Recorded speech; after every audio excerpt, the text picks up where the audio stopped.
5 बार दया मांगती हूँ, कहती हूँ कि आप मेरे गुरु हैं, मैं आपकी शिष्या हूँ, पर दया करिए। और नहा धो के पूजा करती हूँ। पूजा के बाद चर्चा में किसी से भी कहती हूँ, नहीं मिलता है तो भगवान जी से ही बोल देती हूँ, विष्णु भगवान से बोल देती हूँ कि महादेव गुरु तो बड़ी दयालु है, कृपालु है, इनसे बड़ा कोई नहीं है, ये तो देवों के देव महादेव है, इनसे बड़ा कोई नहीं है दुनिया में। तो सबके दुख दर्द सब देखते हैं, समझते हैं, काटते हैं, इनसे बड़ा कोई नहीं है। और कोई नहीं जानता है कि किस रूप में किसके ऊपर क्या अनुभूति हो जाएगी, हम और आप कुछ नहीं जानते हैं। ये तो दयालु कृपालु महादेव जी हैं।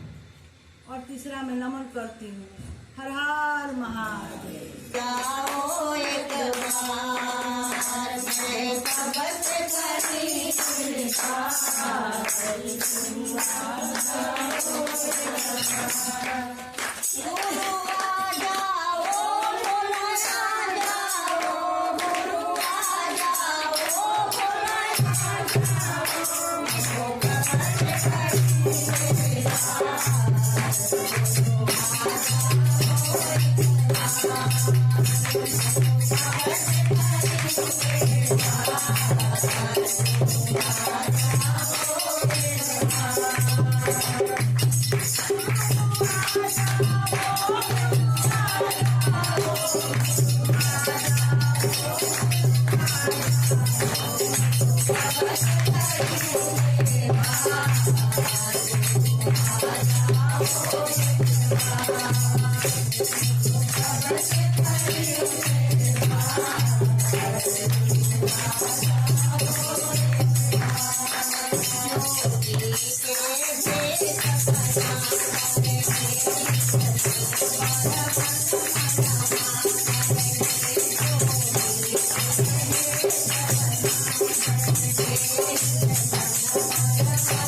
कैलाश